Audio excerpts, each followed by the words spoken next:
Ever wonder how vast databases manage to keep their data not only stored, but also meticulously organized?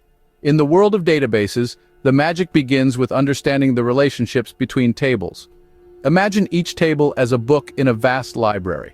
Now, to find information spread across these books, you'd need a system. This is where primary keys and foreign keys come into play. A primary key is a unique identifier for each record in a table. Think of it as a library card number unique to each book, ensuring that no two books are mistakenly taken as the same. On the other hand, a foreign key is a bit like a reference guide. It connects data in one table to data in another, allowing them to communicate and link up seamlessly. This linking system is crucial because it maintains the integrity of the data. Without it, our database would be a chaotic collection of disconnected information, rather than a well-organized, searchable system. So understanding these keys isn't just technical jargon, it's the backbone of effective database management. Now, knowing tables are connected, how do we view combined data in practice? Enter the world of SQL joins, the dynamic tools that let you pull data from multiple related tables seamlessly. Imagine joins as bridges connecting islands of data, making sure you can travel back and forth to gather the information you need. First up, the inner join.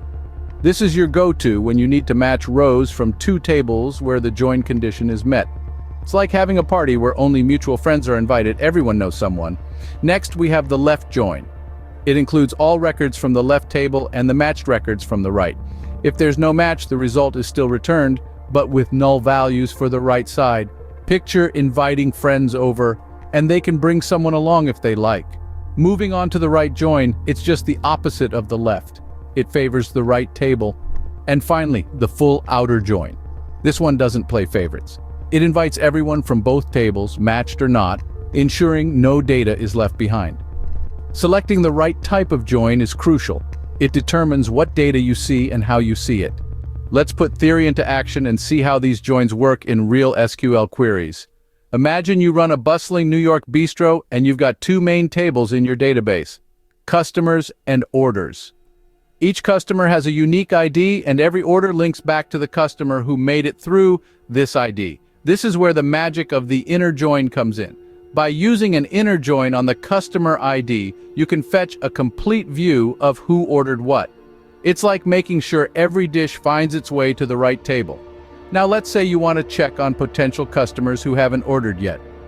Enter the left join. This clause pulls all from the customer's table and matches what it can from orders.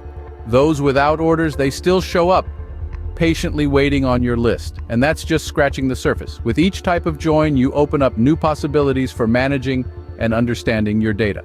Master these joins, and you'll handle complex data retrieval like a pro. Don't forget to like, subscribe, and dive deeper into the world of SQL with us.